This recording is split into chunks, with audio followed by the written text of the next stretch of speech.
You could say, when I'm at my goal for the shooter or the session, I've got what I would call excess play. That might be a trigger to go, right? What's triggering you when you're up? How much of your up amount are you willing to put out there as leverage? That's the real question. How much? Today we're gonna move into this idea I've got called situational play, and I think you can find yourself in many situations of your own doing or not, right? Let's talk about how we can merge some of the ways that we know to play. So in class 18, talking about situational play, I want to look at the bankroll situation first, okay? And this always boils down to what's the current state of your rack, okay? Is your rack even or what I call a neutral bankroll? And that can happen for lots of reasons.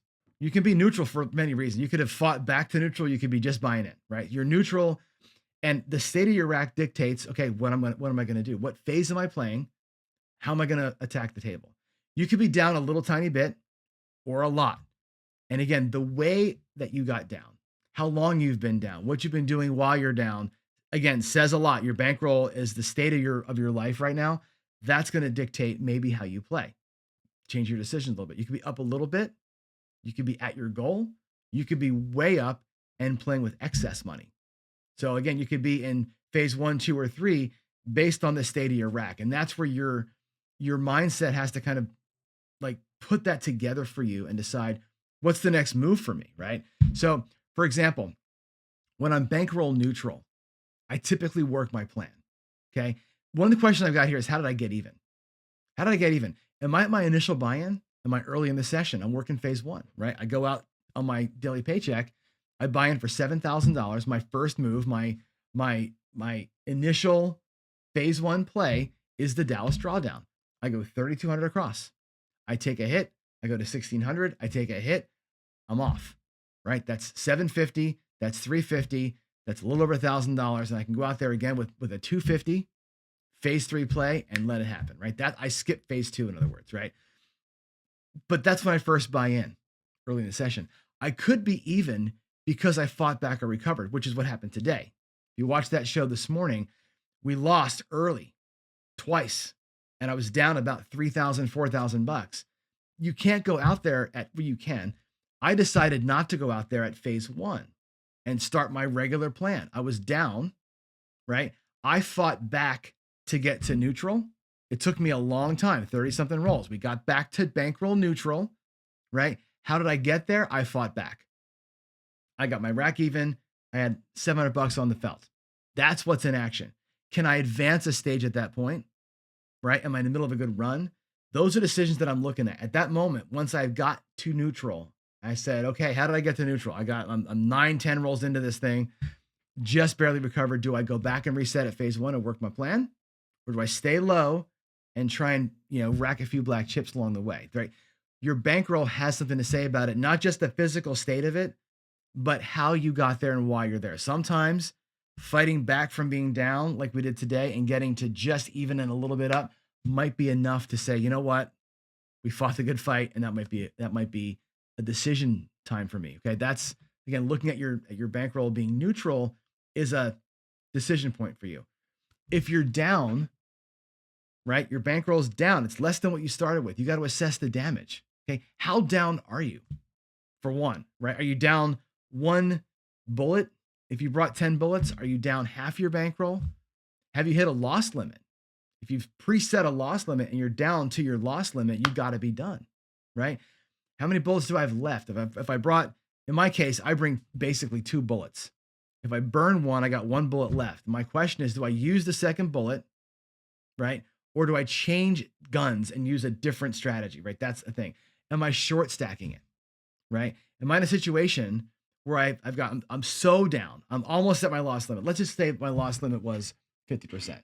Let's say I bought in for $1,000. Loss limit's 500, and I lost 400. So I've got $100 before I'm at loss limit. To me, that's a short stack. I'm not going to take the 600, right? You'll take the 100 and play with the 100. That's what I would call a short stack situation. If you're going to put yourself on a hard limit of a loss limit like that, you're short stacked. That $100 is all you got to play with. Okay. If you're all the way to the end you're going to be 100% stop loss, which is the way that I typically look at things, right? I'm all the way at the end. I might be short. I might only have $100 left, right? You're short stacked.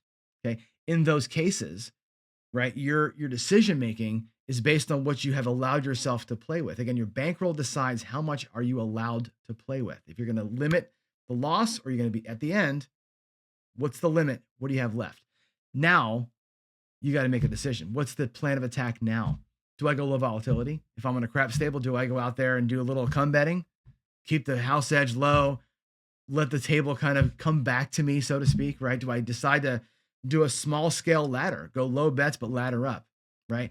Is my focus at this point only on getting back to bankroll neutral so I can restart?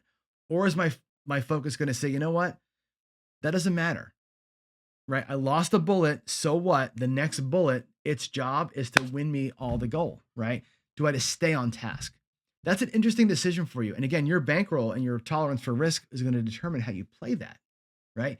When you're down, based on how much damage you've done to yourself, right? What is your next plan?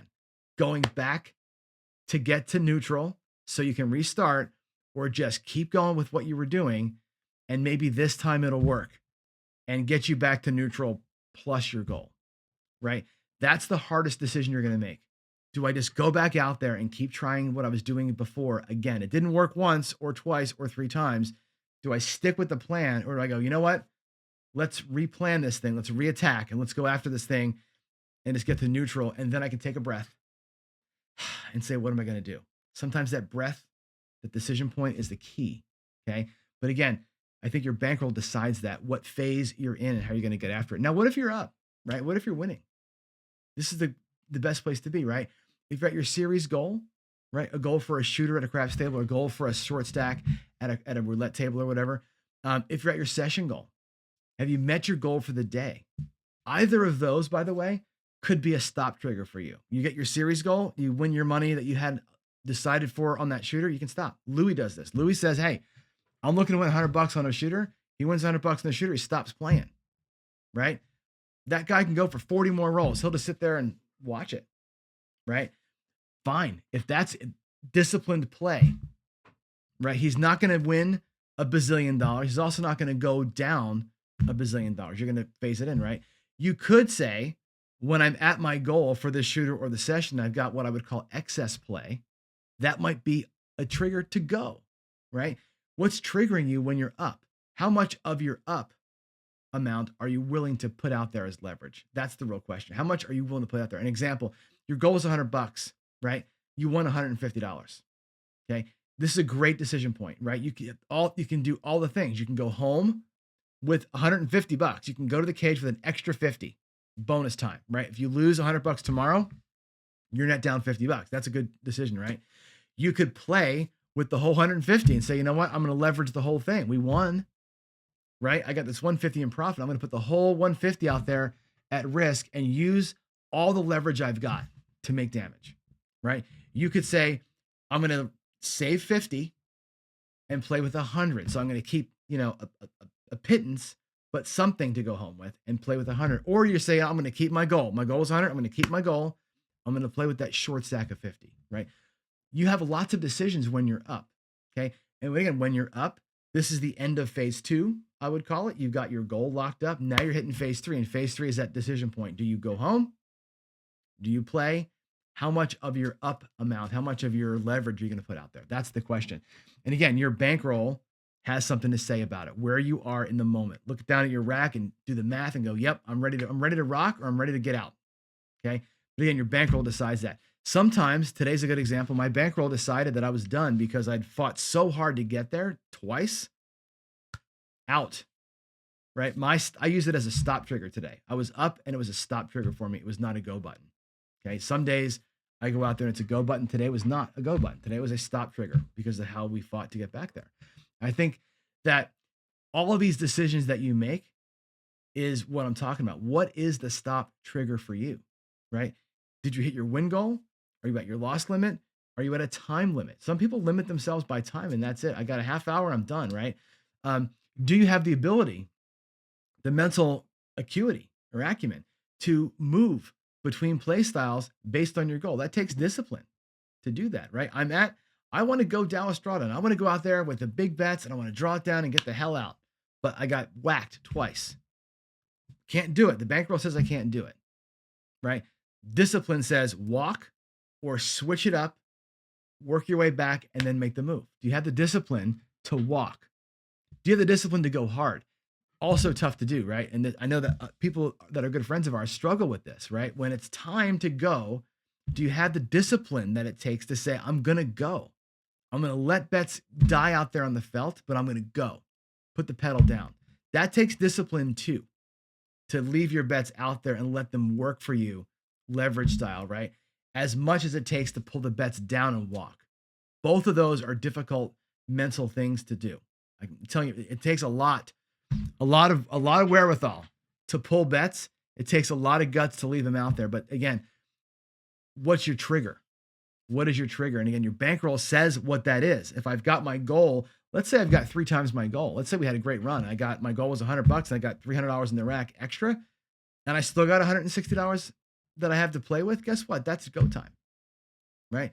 Again, are you able to execute on that decision? That's the big question. And I think that again, bankroll puts you in different situations. It puts you in a situation where you're up and have a decision to make with your profit. Bankroll can put you in a situation where you're down and have to either fight back or follow your original plan. You've got to make that call. And again, I think the percentage that you're down, right? What you're able to do and how much of what you have left are you willing to put at risk to make it up? All decisions you can make. And again, you've got all the ways to play. We've talked about it. You can go regressing again. You can start small. And today I chose to start small and build myself up. Actually, I did the same bet for a few times. Then I built up, right? I chose this really cautious way to build back up. Bankroll made the decision for me, not me. The bankroll decided what we were going to do. Again, my goal, if I wind back a couple screens here, my goal in that moment was to get back to neutral. My goal was the second bullet point, focusing on getting back to neutral. That's what I wanted to do. I did not want to worry about making a paycheck at that point. I wanted to be on neutral. Then I got back on task after that. So again, I think situational play is another one of these difference makers, right? Some people will say it doesn't matter. The dice will do what they want. There's no memory. You can't shoot. What's going to happen is going to happen, and it doesn't matter. There are people who will say that, and there's probably mathematical truth in that. However, in the moment, you're looking at your rack and you're going, I ain't doing that again, right? I don't want to put what I have left at risk on something that ain't working, right? I'm going to build back carefully. Or you might say, screw it. Just let that shit happen, right? All right, so there it is. There's my talk for today. I think as we get into situation, again, I'm not going to give you any answers here. I'm going to tell you how I do it, right? And it's every day it's different. There's days where I put the bankroll to work for me. There's days where I don't. It just depends on, sometimes it's vibes, sometimes it's how I'm shooting, sometimes it's just, it is what it is. You have to make your own calls there. And again, I want to give you something to think about. My goal today was not to give you the answer, it's to give you something to think about, right? When I'm down, am I getting back to even, or am I going to just keep on going for it? You have to make that call. When I'm up, am I going to stay up by a little, by my goal, by a lot, or by nothing? When you're up, that's another decision point for you. And again, your bankroll makes the decision, helps you make the call. You got to make that call. Well, I hope you enjoyed that. Thanks for watching. Please feel free to leave us a comment here in the comment section for the video, but really better still, join us on Discord. Go to casinogaming.tv and hit the community link in the menu there and join our Discord. That's where me, other YouTubers, and all of our subscribers hang out. We sit there and talk strategy and just BS kind of all day long. It's a great way to get connected and stay connected and kind of interact with the team. Learn about meetups and get-togethers and all that kind of stuff. So with all that said, again, thanks for watching. I really appreciate your time. God bless you, and I will see you in the next one.